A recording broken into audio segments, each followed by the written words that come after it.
नमस्कार, मी धनंजय सानप. ॲग्रोवनच्या विशेष मुलाखतीमध्ये तुमचं स्वागत. आज आपल्यासोबत MKCL नॉलेज फाउंडेशनच्या शाश्वत शेती विकास मिशनचे सल्लागार डॉक्टर सतीश करंडे सर आहेत. आपण मागच्या एपिसोडमध्ये ग्रामीण भागातील मुलामुलींची लग्न का होत नाही आहेत, त्यांच्या अपेक्षा का वाढलेल्या आहेत, शेती क्षेत्र दिवसेंदिवस त्यातली काम करणाऱ्या मंडळी जे आहेत, माणसं जी आहेत, त्यांची प्रतिष्ठा का खालावत चाललेली आहे आणि त्यामुळे एक नकारात्मकता का तयार झाली आहे, एकूणच ग्रामीण आणि शेती व्यवस्थेत या सगळ्यांवरती त्यांच्यासोबत चर्चा केली होती.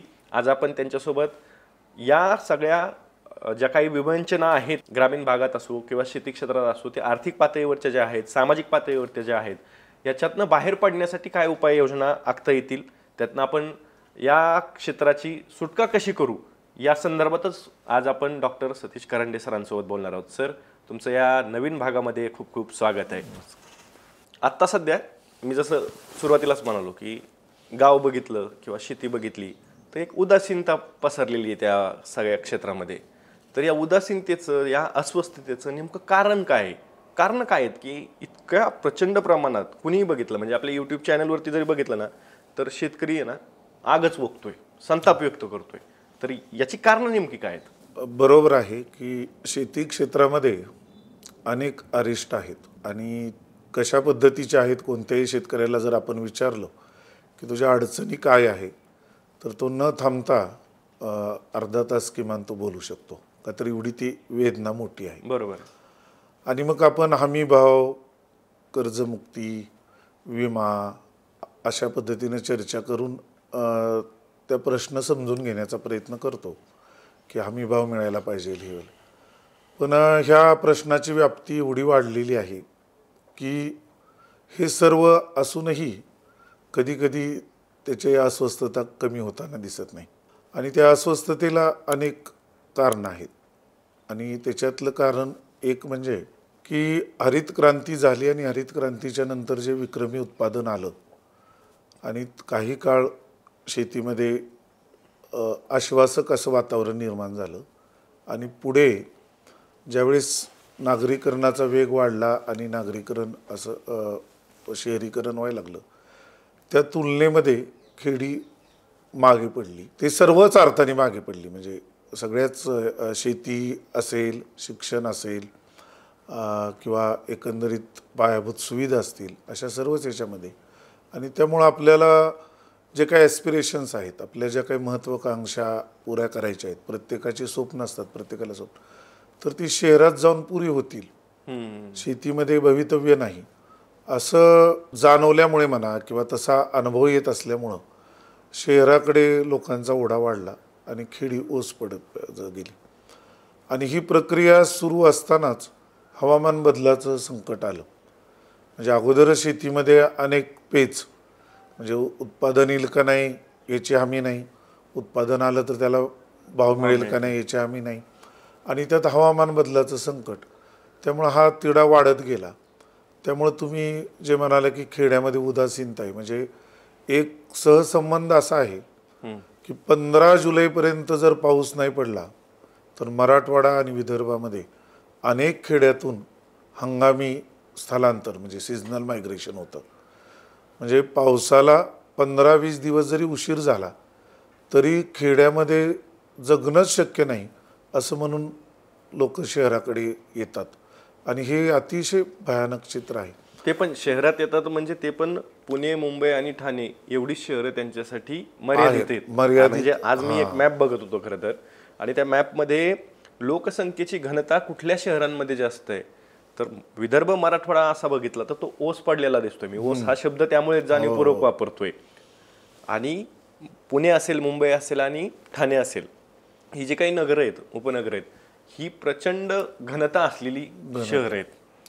म्हणजे त्याची कपॅसिटीच्या कितीतरी पटीनं वाढलं. आणि दुसरं याच्यामध्ये म्हणजे पुण्यामध्ये आलेली खेड्यातली लोक असं जर आपण वर्गीकरण केलं तर बऱ्यापैकी शेती असणाऱ्या मुलांची त्यांना शिक्षण मिळालं, बऱ्यापैकी चांगली शेती उत्पादकता असेल, ती मुलं शिकली आणि पुण्यामध्ये कुठेतरी सॉफ्टवेअर इंजिनियर वगैरे अशीही मुलं आहेत खेड्यातली. आणि जे मी आत्ता वर्णन केलं की 15-20 दिवस पाऊस नाही पडला तर जे येतात ते सगळे असंघटित क्षेत्रामध्ये, बरोबर, रिक्षा चालक, हॉटेलमध्ये वेटर म्हणून किंवा अशा असंघटित क्षेत्रात, आणि त्यामुळे त्यांचे इथले राहण्याचे प्रश्न आहेत. इथं कुठं राहायचा हा प्रश्न आहे.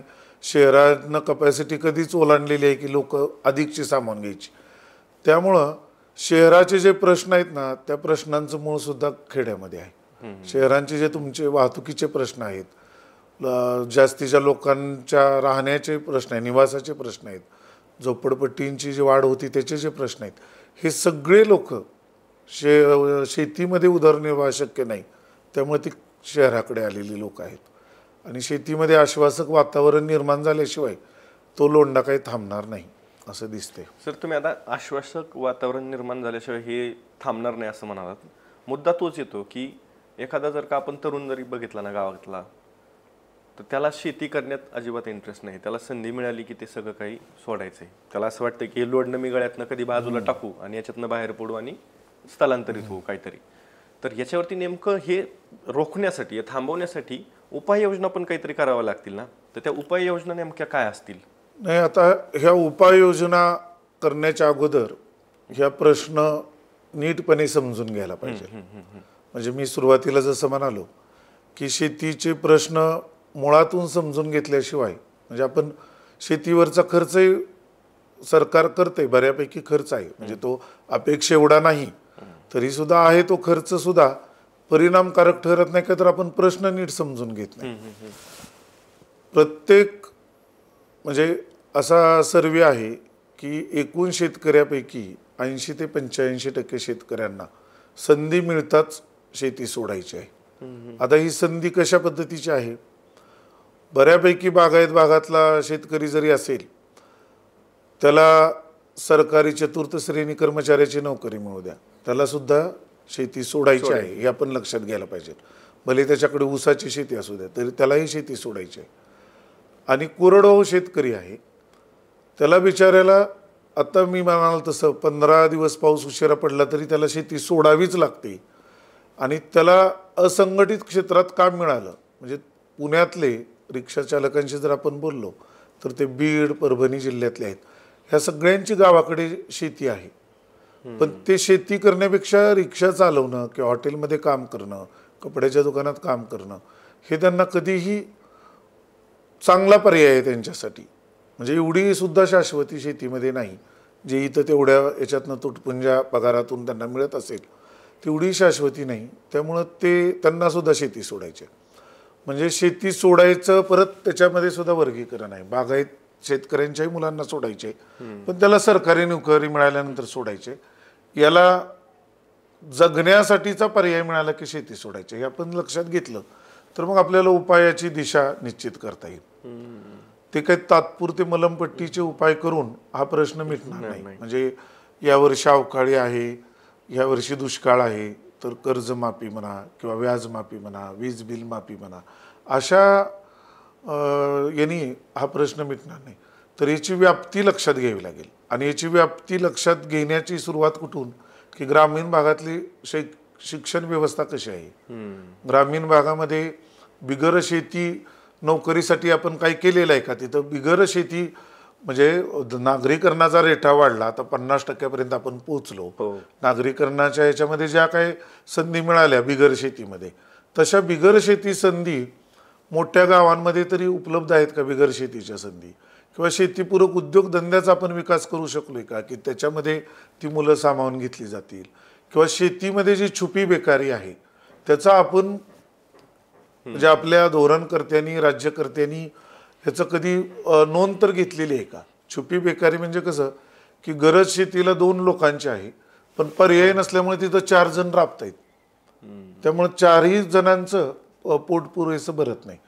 तर ही छुपी बेकारी म्हणजे 5 एकर शेती आहे, एक भाऊ पूर्ण त्याचं व्यवस्थापन करू शकतो, पण दोघं, एक 12वीतून शिक्षण सोडलेलं आहे तो शेतात आहे, आणि दुसरा BA झालेला आहे तोही शेतातच आहे. मग ती म्हणजे मग ते BA झालेल्याला आपण काय पर्याय दिलाय का? आणि मग पर्याय म्हणजे त्याला आपण आता पर्याय म्हणून काय सांगतो, एक तरी सरकारी नोकरी किंवा दुसरं शहरात जा आणि त्या गर्दीमध्ये किडामुंगीसारखं जीवन जगा. तर अशा यानं ते होणार नाही. तर या उपाययोजना करण्याच्या पूर्वी आपल्याला याची व्याप्ती पूर्ण लक्षात घ्यावी लागेल. सर, आता तुम्ही बरोबर आहे. आपण व्याप्ती लक्षात घेऊनच एक एक थोडासा पर्टिक्युलर प्रश्न असा आहे की तरुणांना शेतीबद्दल एक नैराश्य आलेलं आहे. म्हणजे नको, शेती नको बाबा. त्या अर्थात आपण मागच्या एपिसोडमध्ये जसं बोललो की लग्न होत नाहीत, प्रतिष्ठा नाहीये, पैसा मिळत नाहीये, लाईफ लिव्हिंग स्टँडर्ड हे खालावत चाललेलं आहे. तर मग आता एक वर्ग असा सुद्धा आहे ज्याच्याकडे कौशल्य नाही आहेत कुठल्याही प्रकारची, शेती करण्याची इच्छा नाहीये आणि शिक्षणही आहे पण त्याच्यातनं काही नोकरी वगैरे मिळत नाही. मग अशा तरुणांना समोरे ठेवून, कारण की आता अर्थसंकल्प येणार राज्य सरकारचा, केंद्राच्या अर्थसंकल्पात काय होतं ते आपण सगळं बघितलं, तिथनं काही अपेक्षा फारशा पूर्ण झालेल्या नाही, पण आता राज्यात येतोय आणि प्रश्न राज्यातला आहे. तर याच्यावरती उपाययोजना करण्यासाठी किंवा या तरुणांसाठी तरी नेमकं काहीतरी फोकस ठेवून, आता निवडणुकांच्या आधी आपण जसं बोललो की ती कार्यवृत्ती दिली, त्या पद्धतीचा एक काहीतरी निर्णय घेतला, तो थातुरमातुरच होता, अर्थात मलमपट्टीच होती. तर या तरुणांसाठी काही करता येऊ शकतं का? यांना काही संधी निर्माण करून देण्यासाठी काय करता येईल? तुम्ही प्रश्न विचारताना माझ्या पडदेशी जो डोळ्यासमोर वर्ग येतोय तो वर्ग असा आहे तरुणांचा की जे शिकले बऱ्यापैकी आणि सरकारी नोकरीचा मिळवण्याचा प्रयत्न करत राहिले, अशा तरुणांचा प्रश्न बिकट, ज्यांना नोकरी मिळाली नाही आणि ती मिळू पण शकणार नाही का, तर त्या जागा शेकड्यामध्ये असतात, अर्ज लाखामध्ये असतात. एमपीएससी यूपीएससी अगदी पोलीसचं सुद्धा तसंच आहे.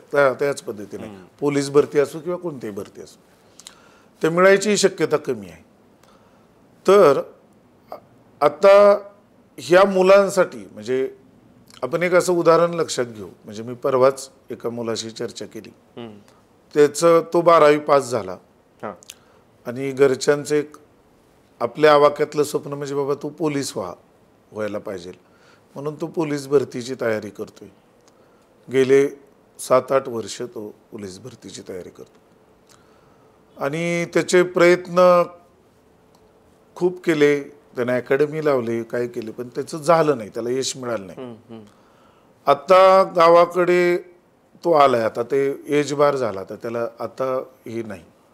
आणि त्यानं जे सांगितलं की पहिली मी ॲप्लिकेशन अर्ज केला पोलीस भरतीच, त्यावेळेस काहीतरी 1200 का 2-2500 अशा काहीतरी जागा निघाल्या, त्याच्यात झालं नाही. मग परत बातमी येते की आता 4000 निघणार आहेत, परत बातमी येते आता 40,000 निघणार आहेत. अशा वाढत जाऊन तो अर्ज करत राहिला आणि त्याचं काही झालं नाही. आता याचं 27-28च्या पुढं वय गेलेलं, आता तो गावात आलाय. आता त्याला आता शेती कर म्हणणं ते त्याच्या प्रतिष्ठेला ही म्हणजे त्याला ते स्वीकारणं कठीण जातं. प्रतिष्ठेला शोभतं असं थोडा जास्त टोकाचा विचार होईल, पण त्याला ते तसं शेती करणं कठीण जातं. आता कौशल्याची बरीच चर्चा आहे. कौशल्य त्याला काहीतरी घे बाबा, एवढ्या बरेच आकडेवारी येते की एवढे इलेक्ट्रिशियन लागणार आहेत, एवढे प्लंबर लागणार आहेत, पण तो 28 वर्षाचा मुलगा आता तो प्लंबर किंवा ह्याचं घेऊ शकणार नाही. आणि असे गावोगाव 3-4 हजार लोकवस्तीच्या गावामध्ये किमान 50-60 मुलं अशी आहेत की जे काहीतरी स्पर्धा परीक्षेची तयारी करत होते, त्याच्यामध्ये अपयश आले आणि ती आत्ता गावाकडे आलेली. अशा मुलांसाठी सरकारने नक्कीच योजना आणायला पाहिजे आणि त्या योजनेमध्ये या मुलांना नोकरीचं जे आकर्षण आहे त्याच्यामागे एक कारण महत्त्वाचं असतं की स्थिर उत्पादनाचं. सरकारने त्यांना हवी त्या पद्धतीनं त्यांच्याकडून शेती करून घ्यावी. त्याला काय म्हणायचं ते म्हणावं, म्हणजे नॅचरल रिसोर्स मॅनेजर म्हणा किंवा कृषी दूत म्हणा, काही म्हणायचं त्याला नाव काही ठेवा, पण त्या मुलांना शेती प्रतिष्ठेची वाटावी. आपण इतरांपेक्षा काहीतरी वेगळं करतोय आणि त्यानं 8-9 वर्ष त्याची तयारी केली म्हणजे म्हणजे त्याला यश नाही मिळालं, पण त्याच्या व्यक्तिमत्वात काहीतरी चांगले सकारात्मक बदल झालेले असतात. त्याला चांगल्या पद्धतीचं ज्ञान असतं, चांगल्या पद्धतीची माहिती असती आणि त्यामुळं त्याचा तो उपयोग करून घ्यायला पाहिजे शासनाने आणि त्यांच्यासाठी म्हणून काही योजना तयार करायला पाहिजेत. त्या ह्याच्यामध्ये आत्ताचाच ताजा संदर्भ तुम्ही बजेटचा, केंद्रीय बजेटचा उल्लेख केला की आता कडधान्याला सरकार प्रोत्साहन देणार आहे. अगदी कडधान्यांची गावं वगैरे असं करण्याचा त्यांचा विचार आहे. तर ह्या तरुण मुलांना जे आलेले आहेत यांना सांगा कडधान्य तुम्ही पिकवा, वर्षातून 5 प्रकारची कडधान्य, 2 हंगामामध्ये मिळून 5, खरीपामध्ये 3, रब्बीमध्ये एखादं, असं 5 कडधान्य पिकवा. जमिनीची सुपीकता वाढेल, पोषण सुरक्षा मिळेल कडधान्य खूप पिकवल्यामुळे, आणि त्यांना द्या पगार. सरकारने द्यावी या मुलांना पगार. का तर तुमचं हो सरकारने द्यायला पाहिजे. का तर तुमचं गेल्या 8-10 वर्षातलं सगळ्यात जास्त कडधान्याची आयात आहे, खर्च आहे त्याच मुद्द्यावर येणार होतं की आणि आपण देत असतो. ह्या मुलांकडून घ्या करून कडधान्याची आणि त्यांना त्याचं व्यवस्थापन शिकवा. ती मुलं अगदी पोलीस नाही झाले तर ते हरित सैनिक होतील, शेतीतले बरोबर शेतीतले सैनिक होतील. अशा पद्धतीनं काहीतरी नाविन्यपूर्ण, म्हणजे मी उदाहरण म्हणून हे घेतलं, अशा अनेक नाविन्यपूर्ण संकल्पना राबवता येतील. अनेक देशामध्ये अशा पद्धतीनं वेगवेगळे ग्रीन कॉलर जॉब वगैरे अशा पद्धतीनं उपलब्धता असतं. आपल्याकडे काय आहे की आपण नाविन्याची आस थोडी कमी केलेली आहे आणि सगळ्या जनतेला लाभार्थी बनवून त्यांना काहीतरी द्यायचं आणि त्याच्यातून म्हणजे त्या योजनेवर टीका करणं हा उद्देश नाही, पण त्याच्यातून साध्य काय होत नाही. आपण शेतीच्या जुन्या योजनांचा काही अभ्यास केला तर साध्य झालेल्या कुठल्या योजना जर बघितलं तर त्याच्यातली मला एक नेहमी आठवणारी योजना आहे की रोजगार हमीतून फळबाग लागवड योजना. बरोबर. की एक डाळिंब बाग करायचा आहे, मोसंबीचा बाग करायचा आहे, तर मला गुंतवणूक करणं शक्य नव्हतं, मला बाग करता येत नव्हती. मला रोजगार हमीतून विहीर मिळाली, रोजगार हमीतून फळबाग लागवड केलं, माझी भांडवली गुंतवणुकीचा खर्च सरकारने उचलला, त्यामुळे माझ्या बागा उभा राहिल्या. त्या बागा उभा राहिल्यामुळे माझी शेती सुधारली, त्या शेतीमध्ये कौशल्य आधारित काही रोजगार उपलब्ध झाले, त्यामुळे मजुरांची मजुरी वाढली. त्याच्यावर आधारित काही इतर पूरक व्यवसाय, त्याचं बॉक्स विकणं असेल किंवा त्याची नर्सरीमध्ये रोपं विकणं असेल, असे आले आणि एकंदरीत हे झालं. म्हणजे मुळातून परिवर्तन तशा योजनेतून होतं. तर ह्या तरुणांसाठी तशी योजना करायला पाहिजे की ज्याच्यातून पोषण सुरक्षा साध्य होईल, अन्न सुरक्षा साध्य होईल, नैसर्गिक संसाधनाची सुरक्षा म्हणजे माती पाणी व्यवस्थापन होईल आणि ह्या मुलांनाही रोजगार मिळेल आणि तोही प्रतिष्ठेचा, प्रतिष्ठा त्याच्यामध्ये मिळेल. आता सर याच्यामध्ये तुम्ही असं म्हणालात की पगार दिला पाहिजे. आता हा खरं तर लाभार्थीचा काहीतरी भाग त्याला येतोय किंवा तसं जाणवतोय की हे लाभार्थीच झाले ना. मग फक्त मुद्दा एवढाच आहे की आपल्याला ज्याच्यामध्ये कडधान्य असतील, तेलबिया असतील, या पिकांमध्ये आत्मनिर्भरता हे करायची, स्थापित करायची आहे, आत्मनिर्भर व्हायचंय, त्यासाठी ह्या पद्धतीचा पगार देणं त्यांना किंवा एक प्रकारचा आपण इन्सेंटिव्ह म्हणू की अशा पद्धतीचं देता येऊ शकतं. पण हे खरंच प्रॅक्टिकल आहे का, असं तुम्हाला वाटतं का की असं केलं तर होऊ शकतं? आणि त्याच्यासाठीचे काही रेफरन्सेस आपल्याला सांगता येतील का की या पद्धतीचा आपण अमुक योजनेतनं किंवा तुम्ही आता फळबाग योजनेचा उल्लेख केला, पण कोरडवाहू शेतीकडे बघताना त्याच्या काही मर्यादा आणि ते सगळं लक्षात घेऊन केंद्र सरकारच्या पातळीवर याच्यासाठी किंवा राज्य सरकारच्या पातळीवर याच्यासाठी मोठ्या आर्थिक निधीची गरज पण पडणार. मी आता सुरुवातीचा तुम्ही जो उल्लेख केला की लाभार्थी, मी कशामध्ये म्हणतोय की लाभार्थी असं शेतकरी लाभार्थी असं पण नको व्हायला, ह्याच्यामध्ये गुणात्मक फरक आहे. लाभार्थी जो आपण आताचा लाभार्थी वर्ग जो आपण बघतो त्याच्यामध्ये आपण सरसकट मोजमाप करून त्यांच्या पदरात काहीतरी टाकतं सरकार. बरोबर. म्हणजे सरकार उपकार करत नाही पण त्यांना देतं. अशा अनेक ठिकाणी प्रयोग झालेत. मी एका प्रयोगाचा उल्लेखही करेन पुढे. मला जे अपेक्षित आहे की त्याच्यामध्ये काय करतोय की तो जो मुलगा आहे त्याच्या पुढे एक मोठं प्रश्नचिन्ह आहे. तो पोलीस झाला नाही आणि तो गावाकडे आलेला आहे आणि त्याला आता कौशल्य शिक म्हणून आता त्याला परत वेगळ्या स्पर्धेत आपल्या म्हणजे वेगळ्या याच्यात जाण्याची मानसिकता नाही. त्या मुलाला आपण त्याच्या शेतीचं व्यवस्थापन करायला सांगतोय. त्याला कडधान्य पिकवा किंवा मी उदाहरण कडधान्याचं घेतलं, असं अनेक प्रकारे की सरकारला वाटतंय की झाडे खूप लावायला पाहिजेत, त्याच्याकडून लावून घ्या झाडं, त्याचं व्यवस्थापन करा. सरकारला असं वाटतंय की आपली माती म्हणजे माता आहे तिची सुरक्षा जपली पाहिजे, तर तुम्ही त्याला टार्गेट ठेवा की तुझी जी जमीन आहे आज त्याचा 0.2 कार्बन आहे सेंद्रिय कर्ब, तो 3 वर्षात 0.5 पर्यंत घेऊन जावा. अशा पद्धतीची पीक पद्धती तू निवड आणि त्याच्यासाठी तुला हे इन्सेंटिव्ह मिळेल. म्हणजे ह्याच्यामध्ये आपण त्याला एंगेज करतोय कन्स्ट्रक्टिव्ह कामात. आणि आता एक पुढचा प्रश्न जो तुम्ही विचाराल त्याचं आधीच उत्तर देऊन ठेवतो की हे होईल का प्रामाणिकपणे. पण तंत्रज्ञान एवढं विकसित झालेलं आहे की तो मुलगा काय करतो काय नाही त्याचे तो जो त्याच्या शेतामध्ये काय करतो हे तंत्रज्ञान आधारित सहज शक्य होते. प्रत्येक हालचाल हा सगळं त्याला ते नाही सर्व म्हणजे अगदी त्यानं त्याच्या म्हणजे उदाहरण म्हणून त्याच्या शेताचा जरी फोटो काढून अपलोड केले तरी कळेल की यानं करतोय का नाही. की आम्ही कोरडवाहू शेतकरी मधले तरुण शेतकरी निवडलेत 35. म्हणजे हा संपूर्ण प्रकल्प MKCLचे सल्लागार जे आहेत हितोपदेशक विवेक सावंत सर यांच्या कल्पनेतला आहे की याच्यामध्ये आपण तरुण शेतकरी निवडलेत. त्यांच्या एकूण शेतीपैकी 2.5 एकर कोरडवाहू शेती त्यांनी प्रकल्पासाठी राखून ठेवायची. आणि त्यांची जी पीक पद्धती आहे त्या पीक पद्धतीमध्ये काही बदल न करता म्हणजे तीव्र स्वरूपाचे बदल न करता म्हणजे मला सोयाबीन घ्यायचं आहे ओके तुम्ही सोयाबीन घ्या असं आपण म्हणत नाही की आता तू सोयाबीन घेऊ नको त्या ठिकाणी मूग लावा असं नाही. सोयाबीन घ्यायचं आहे तर सोयाबीनमध्ये आंतरपिकं घ्या मिश्र पिकं घ्या त्याच्यानंतर सापळा पिके घ्या असं करून पिकांची विविधता वाढवणं आणि त्याचा एक कृती आराखडा जसा पदवी अभ्यासक्रम असतो तसा कृती आराखडा बनवला आहे आणि त्या पद्धतीने गेले 4 वर्ष प्रकल्प करतो.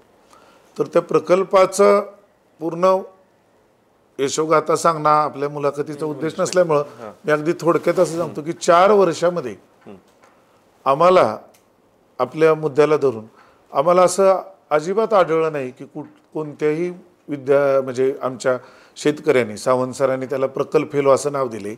म्हणजे माझी शेती हीच प्रयोगशाळा आणि त्याच्यामध्ये काम करणारा मी फेलो म्हणून त्याला प्रकल्प फेलो सावंत सरांचा तो शब्द आहे. तर 4 वर्षामध्ये विपरीत कृती करणं किंवा फसवणूक करणं असं काही न करता ती मुलं करतायत. आणि सगळ्यात आपल्या मुद्द्याला धरून सांगायची गोष्ट की त्याच्यातल्या कोणत्याही मुलांनी परत सरकारी नोकरीसाठी अर्ज केला नाही आणि आम्ही त्यांना महिन्याला फेलोशिप देतो. आणि MKCL ही संस्था संगणक डिजिटल एज्युकेशनमधलीच असल्यामुळं त्याचं फोटो व्हिडिओ काढून त्याचं सातत्यपूर्ण परीक्षण करणं त्याच्यासाठी आमची टीम आहे. त्या पद्धतीनं ते काम होतं. सर आता तुम्ही हे सगळं काही सांगितलं पण मध्यंतरी तुमचा एक लेख वाचला मी सरकारनामामध्ये आणि त्या लेखामध्ये तुम्ही अशी संकल्पना मांडली होती की कृषीविषयक क्षेत्र. तर ही नेमकी संकल्पना काय आहे आणि त्याच्या मागे काय उद्देश आहे नेमका काय करणं अपेक्षित आहे त्याच्यामध्ये. कोरडवाहू भागामध्ये विशेष कृषी क्षेत्र तयार करावीत अशी एक संकल्पना लेख लिहिला होता. तो लिहिण्याचं कारण असं की शेती विकासाच्या ज्या मर्यादा आहेत त्या आपल्याला आता ओळखण्याची गरज आहे. त्या मर्यादा दोन ह्याच्यामध्ये गटात आपल्याला सांगता येतील की मी बागायत शेतकरी आहे. मी तंत्रज्ञानाचा स्वीकार केला. माझी टोमॅटोची उत्पादकता पूर्वी एकरामध्ये 8 टन होती आणि आता ती 20 टनापर्यंत मी नेली माझ्या कष्टाने. बरोबर. पण मी 8 टनाच्या वेळी जेवढा नफा मिळत होता तेवढाही आता 20 टनाला मिळत नाही. म्हणजे माझं विक्रमी उत्पादन मला विक्रमी उत्पन्न देत नाही. हे एक दुखणं आहे. दुसरं कोरडवाहू शेतीमधलं दुखणं हे असंच आहे पण ते आणखीन थोडं गंभीर असं की मला बदलत्या हवामान बदलामध्ये शेती करणंच शक्य होत नाही. बरोबर आहे. का तर माझ्या शेतीला पूरक पाऊस पडत नाही. माझे पिकं येत नाहीत. आली तर त्याला भाव मिळत नाही. म्हणजे दोन्हीही शेतकरी दुःखीच आहेत. त्यांचं उत्पन्न त्यांना मिळत नाही.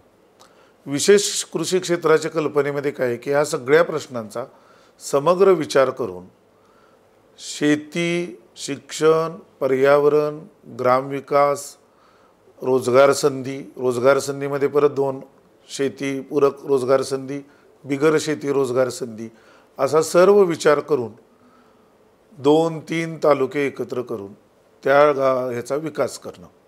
म्हणजे याचं आपल्या प्रेक्षकांना समजण्यासाठी साधं उदाहरण की सोयाबीन एका ठिकाणी पिकणार त्याच्यावर प्रोसेसिंग त्याचं दुसरीकडे होणार.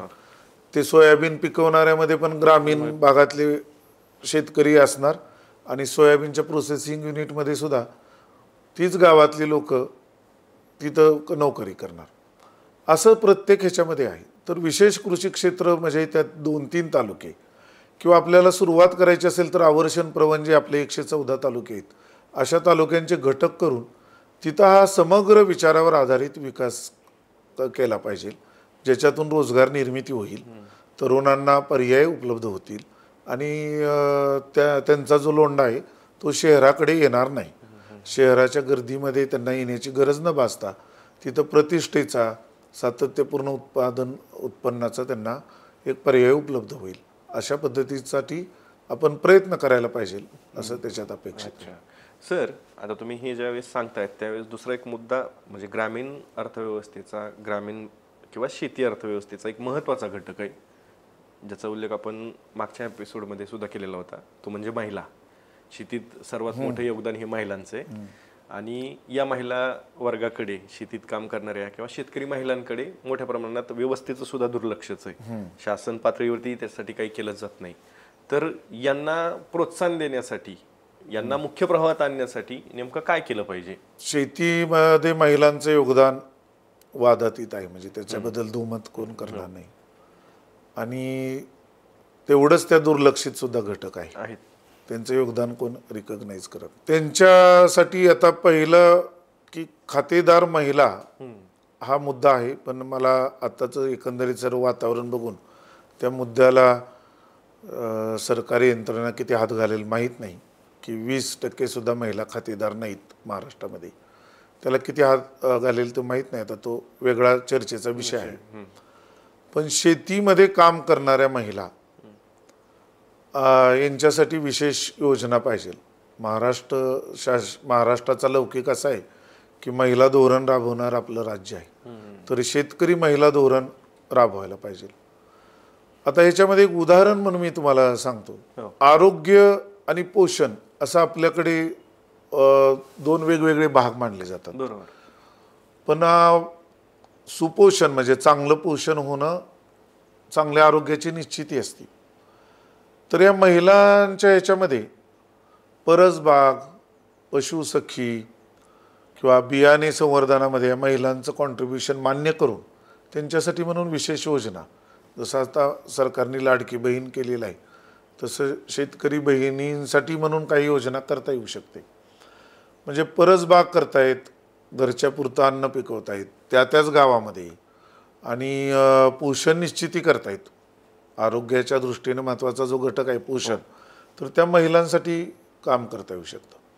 दुसरं मला एक सांगायचं आहे की बघा, मी जे बोललो विशेष कृषी क्षेत्राच्या वेळेस की आपल्याला शेती विकासाच्या मर्यादा सुद्धा ओळखायला पाहिजेत. असे अभ्यास उपलब्ध आहेत आणि सांगितलं सुद्धा जातं की कोरडवाहू शेतीमध्ये 1 एकरातून जेवढं उत्पन्न मिळतं त्याच्यापेक्षा जास्त उत्पन्न 1 शेळी पाळून मिळू शकतं. तर ह्या अशा महिलांसाठी एकात्मिक शेती पद्धती प्रारूप, त्याच्यामध्ये कुक्कुटपालन असेल, शेळीपालन असेल, पशुपालन असेल, इतर ह्याच्यासाठी विशेष योजना खास महिला शेतकऱ्यांसाठी.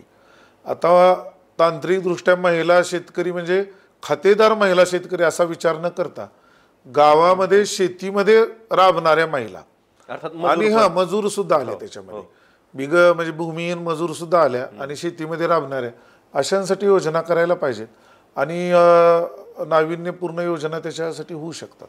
बरोबर. म्हणजे अर्थात आपल्याकडे खरं तर मजूर असा काही वेगळा वर्ग नाहीये. हंगामी शेतकरी हाच मजूर, शेतमजूर आहे. कोरडवाहू शेतकऱ्याचं तेच दुःख नाही की तो नावावर जमीन आहे म्हणून शेतकरी, नाहीतर तो हंगामी शेतकरी आणि इतर वेळेला मजूरच आहे. बरोबर आहे. आणि म्हणजे ते त्याचं हेच आहे. तर महिलांचं एकात्मिक शेती पद्धती गरज आहे आजच्या काळाची. त्याच्याशिवाय शेतकऱ्यांना सातत्यपूर्ण उत्पन्न मिळू शकणार नाही आणि एकात्मिक शेतीमध्ये महिलांचं योगदान फार महत्त्वाचं आहे. त्याचं व्यवस्थापन खूप चांगल्या पद्धतीनं करतात आणि ते सिद्ध झालेलं आहे. तर तसा त्यांच्या योगदानाला तशा पद्धतीनं रिकॉग्नाइज करायला पाहिजे. सर, हरित क्रांती हा एक महत्त्वाचा टप्पा शेती क्षेत्रामध्ये मानला जातो की हरित क्रांती झाली आणि हरित क्रांतीनंतर आपण अन्नधान्याच्या बाबतीत स्वयंपूर्ण झालो.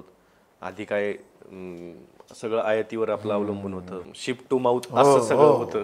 पण नंतर चित्र बदललं. पण हरित क्रांतीची प्रोसेस त्याच्यानंतरच्या टप्प्यात कुठेतरी ठप्प झाली, रखडली. तुम्ही दुसरी हरित क्रांती असा एक शब्दप्रयोग त्या लेखामध्ये पण केलेला आहे आणि त्याची मांडणी पण केलेली. तर ही दुसरी हरित क्रांती करणं आणि अत्याधुनिक शेती करणं ही संकल्पना नेमकी काय आहे तुमच्या डोक्यात? हरित क्रांतीवर अलीकडच्या काळामध्ये एक टीकेचा सूर असतो आणि त्याच्यामध्ये थोडं तथ्यसुद्धा असतं. हो. टीकेचं सूर असण्याचं कारण की नैसर्गिक संसाधनाची हरित क्रांतीमधल्या बेसुमार वापरामुळे नैसर्गिक संसाधनाची हानी झाली. म्हणजे अगदी तांत्रिकदृष्ट्या बोलायचं झालं तर आपण 70च्या दशकात जेवढं रासायनिक खतं वापरत होतो त्याच्या 13 पट म्हणजे 1300% आता आपण वापरतोय आणि त्याचे साहजिक दुष्परिणाम होणार, हे मान्य आहे. पण हे मान्य करताना आपण अशी टोकाची भूमिका अजिबात घ्यायला नको की हरित क्रांतीवर टीकाच केली पाहिजे. हरित क्रांतीचं फार मोठी म्हणजे देशांतर्गत जे भुकेचं युद्ध होतं, भुकेसाठी ते युद्ध ह्या शेतकऱ्यांनी जिंकून दाखवलेलं आहे असं म्हणलं तर अतिशयोक्ती ठरणार नाही. की गहू तांदूळ खाणं हे चैन मानलेले जायची, म्हणजे श्रीमंताच्याच घरी खाल्लं जायचं, ते आज आपण मोफत देऊ शकू आणि आपली गोदामं भरभरून वाहतील एवढं पिकवलेलं आहे. तर याच्यामध्ये शेतकऱ्यांचं योगदान नक्की आहे. आता हरित क्रांती झाली, कुठलंही तंत्रज्ञान अंतिम नसतं, बरोबर, मान्य करा. म्हणजे टेलिफोनचा शोध लागला आणि आपण टेलिफोनची संख्या वाढवत नाही बसलो, पुढं मोबाईल आणि असं एवढ्यापर्यंत स्मार्टफोन पर्यंत. हरित क्रांतीचा दुसरा टप्पा जो आहे तो दुसरा टप्पा म्हणजे अतिआधुनिक शेती करणं. अतिआधुनिक असं त्याला नाव दिलं जातं. अतिआधुनिक आधुनिक शेतीमध्ये म्हणजे काय की NPK टाकणं, न्यूट्रिएंट टाकणं, फुलं येण्यासाठी काही ग्रोथ रेग्युलेटर वापरणं, फळासाठी, असं आधुनिक. अतिआधुनिक म्हणजे शेतीचं शास्त्र समजून घेऊन जमिनीचं व्यवस्थापन करणं, जमिनीच्या व्यवस्थापनामध्येच 50% शेतीचा खर्च कमी करण्याची सूत्र दडलेली आहेत. की चांगली सुपीक जमीन असेल तर तुमचा बराच खर्च पुढचा वाचू शकतो. तर तशा पद्धतीचा टप्पा आपल्याला सुरू करायला पाहिजे. आता आपण काय करतोय की हरित क्रांतीची टीका करून एक दुसरा टप्पा दुसरीकडे कुठं वळतोय की हे सगळंच वाईट होतं, त्यामुळे आता सगळंच परंपरागत परत आणू, तिथं थोडा धोका निर्माण होऊ शकतो. अतिआधुनिक म्हणजे माझी नैसर्गिक संसाधनं, सूर्यप्रकाशाचं व्यवस्थापन, माझ्या मातीचं व्यवस्थापन, माझ्याकडे उपलब्ध असणाऱ्या पाण्याचं व्यवस्थापन, जे माझं इंचाची जमीन पिकवेल आणि उत्पादक करेल, अशा पद्धतीचा हरित क्रांतीचा टप्पा सुरू करायला पाहिजे. हरित क्रांतीवर टीका केलेली त्या काळातल्या फळं म्हणजे माझ्या वडिलांच्या पिढीला अजिबात आवडत नाही. त्या पिढीचं मत काय आहे की आजारी पडल्यानंतरच फळं वगैरे खाल्ली जायची अशी परिस्थिती होती. आता गावोगावी फळांच्या बागा झाल्या, जिथं पूर्वी मटकी उलगासुद्धा येत नव्हता तिथं फळबागा आलेल्या आहेत.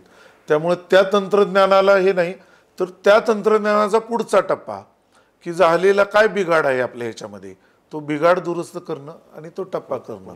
त्यामुळे ते आपल्याला सुरू करावं लागेल, ती काळाची गरज आहे. आणि त्याच्यामध्ये अतिआधुनिक शेतीमध्ये ह्या तरुण शेतकऱ्यांना समाविष्ट करणं आणि ते समाविष्ट करण्यासाठी त्यांना आकर्षण वाटावं, ते आकर्षित वाटावं, प्रतिष्ठेचं वाटावं. आपण जे काम करतोय ते काहीतरी वेगळं करतोय, आपल्या कामाला काहीतरी एक रिकग्नायझेशन आहे, लौकिक आहे असं वाटावं. म्हणून त्यांना जे आपण उल्लेख केलेला की त्यांना काहीतरी गौरव वृत्ती, त्यांच्या कामाचा गौरव म्हणून असं सुरू करायला पाहिजे. सर, आता केंद्रीय अर्थसंकल्प तर सादर झालाय, त्याच्यातनं आपल्या शेतीला आणि ग्रामीण अर्थव्यवस्थेला काही चालना मिळेल असे काही तरतुदी करण्यात आलेल्या नाही आहेत. पण आता राज्याचा अर्थसंकल्प येतोय, आपण सातत्यानं पुरोगामी महाराष्ट्र म्हणतो. आपल्याकडे सगळ्याच पातळींवरती म्हणजे आर्थिक, सामाजिक, राजकीय पातळीवरती आपण पुरोगामी आहोत, आपण पुढे जाणारे आहोत असं सगळं म्हणतो. तर एकूण आता ही जी काही दुरावस्था आहे शेती क्षेत्राची आणि ग्रामीण क्षेत्राची, तर याच्यातनं बाहेर निघण्यासाठी तुम्ही मुख्यमंत्री, उपमुख्यमंत्री असतील, यांना काय आवाहन कराल की आता या क्षेत्रासाठी तरतूद करा? तर त्यातले काय काय मुद्दे महत्त्वाचे असतील तुमच्यासाठी? केंद्रीय अर्थसंकल्पामध्ये फारसं काही म्हणजे आश्वासक असं काही हाती लागलं असं दिसत नाही. पण राज्य, तुम्ही बरोबर उल्लेख केला की महाराष्ट्र राज्याने देशाला दिशा दिलेली आहे. अनेक नवनवीन क्षेत्रामध्ये महाराष्ट्राने काम सुरू केलं आणि पुढे ते देश पातळीवर गेलं. म्हणजे रोजगार हमी योजना सुद्धा अगोदर महाराष्ट्रात सुरू सुरू झाली, झाली आणि पुढे ती मनरेगा म्हणून भारतामध्ये ती आकाराला आली. पहिलं काम महाराष्ट्रामध्ये जे करायला पाहिजे ते बेरोजगारी कमी करणं ह्या उद्देशाने काम करायला पाहिजे. आणि बेरोजगारी कमी करण्याच्या अगोदर आता हे थोडं आदर्शवादी ठरेल किंवा आपला बाबडेपणा ठरेल, हे सरकार जाहीर करेल का माहीत नाही, पण सरकारने एक जाहीर करायला पाहिजे की पुढच्या 10 वर्षामध्ये 5 वर्षामध्ये एवढ्याच लोकांना सरकारी नोकरी मिळू शकतील, ह्याच्या पलीकडे मिळणार नाही. ठराविकच म्हणजे आम्ही बाबा 20,000 25,000 ह्याच्या पलीकडे जाणार नाही. आपण काय करतो, आश्वासन देतो आणि त्या शर्यतीत सगळ्यांना उतरवतो. आणि ते एकदा सत्य स्वीकारलं की ठराविक लोकांना, तर मग बराच मोठा घटक शेतीमध्ये राहणार आहे. तर शेतीमध्ये सातत्यपूर्ण उत्पन्न मिळेल अशा पद्धतीचे योजना आखायला पाहिजेत. त्याच्यामध्ये कोरडवाहू शेतकऱ्याला साधं एकच ध्येय की कोरडवाहू शेतकऱ्याला किमान 180 दिवस शेती करता येईल एवढं जलसिंचन उपलब्ध करून देऊ. म्हणजे 2 हंगाम त्याची शेती होईल. एका हंगामातल्या शेतीमध्ये त्याला काही होत नाही, इतर वेळी त्याला मजूर म्हणून जावं लागतं. कोरडवाहू शेतकऱ्याला 2 हंगामाची शेती करता येईल एवढी पायाभूत सुविधा आम्ही उपलब्ध करून देऊ. हे आणि त्याच्यासाठीच्या मग योजना. दुसरं, इतर शेतकरी जे आहेत फळबागायतदार वगैरे ह्याच्यामध्ये प्रक्रिया उद्योग असतील की ज्याच्यातून रोजगारही निर्माण होईल आणि व्हॅल्यू ॲडिशन झाल्यामुळं भावही मिळेल, ते सुरू करायला पाहिजे. तर तिसऱ्या बाजूला ग्राम विकास आणि शेती विकास, हे बरं. आपण बघा आपली जर मंत्रिमंडळाची खाती जर बघितली तर जलसंपदा एक आहे, जलसंधारण आहे, ग्रामविकास आहे, कृषी खातं आहे आणि फळ आणि रोजगार हमी असं सुद्धा एक खातं वेगवेगळं आहे. तर ह्या सर्व ह्याच्यामध्ये समन्वय करून प्राधान्यक्रमाने कुठल्या गावाला कुठल्या योजना पाहिजेत आणि त्याच्यावर किती खर्च पाहिजे, त्यामुळे सगळी गावं सारखी असं जे आपण ठरवतो आणि जे करतो ना की सगळीकडेच सिमेंटचे रस्ते, सगळीकडेच पेवर ब्लॉक, सगळीकडेच अशा पद्धतीची योजना, तसं न करता गावांचं वर्गीकरण करून कुठल्या गावामध्ये ही योजना आल्यामुळे रोजगाराला चालना मिळेल आणि त्या गावातलं स्थलांतर कमी होईल, त्या गावामधल्या मुलांना युवकांना काम मिळेल, असा विचार करून आपल्याला नाविन्यपूर्ण कल्पना आखायला पाहिजेत. आणि महाराष्ट्राचे मुख्यमंत्री हे खूप चांगले अर्थतज्ञसुद्धा आहेत, म्हणजे अर्थ याच्यातली त्यांची जाण आहे. त्यांना मी या निमित्ताने विनंती करेन की मूलभूत परिवर्तन होईल अशा योजना, राजकीय गरज म्हणून तात्कालिक लोकांना आकर्षित करणाऱ्या योजना त्यांना कराव्या लागतील, त्या आपण मान्यही करू, पण मूलभूत परिवर्तन होईल, रोजगार हमीसारखे असेल, सिंचनासारखे असतील, अशा योजना कोणत्या आखता येईल आणि ज्याच्यातून देशाला दिशा मिळेल, महाराष्ट्र हे अग्रेसर राज्य ठरेल, याचा विचार करून त्यांनी अर्थसंकल्प मांडला पाहिजे आणि ते मांडतील अशी अपेक्षा करूया आपण. सर, तुम्ही ही अपेक्षा व्यक्त केलीत. खरं तर ही महत्त्वाच्या गोष्टी आहेत, शेती क्षेत्राला उभारी देणाऱ्या आहेत, ग्रामीण विकासाला हातभार लावणाऱ्या आहेत सगळ्या. अर्थसंकल्प सादर होणारच आहे, म्हणजे घोडा मैदान जवळच आहे, काय होतं ते आपण बघणारच आहोत. पण तुर्तास या मुलाखतीत आपल्याला इथं थांबावं लागतंय. तुम्ही वेळ दिलात, सविस्तर सगळ्या गोष्टींवरती आपण चर्चा केली आहे. आपण परत पुढच्या भागात अर्थसंकल्पाच्या नंतर परत भेटणार आहोत. तुम्ही वेळ दिलात आणि सविस्तर तुमचं विवेचन जे काय आहे ते मांडलं, त्यासाठी ॲग्रोवनकडून खूप खूप धन्यवाद. धन्यवाद. थँक्यू.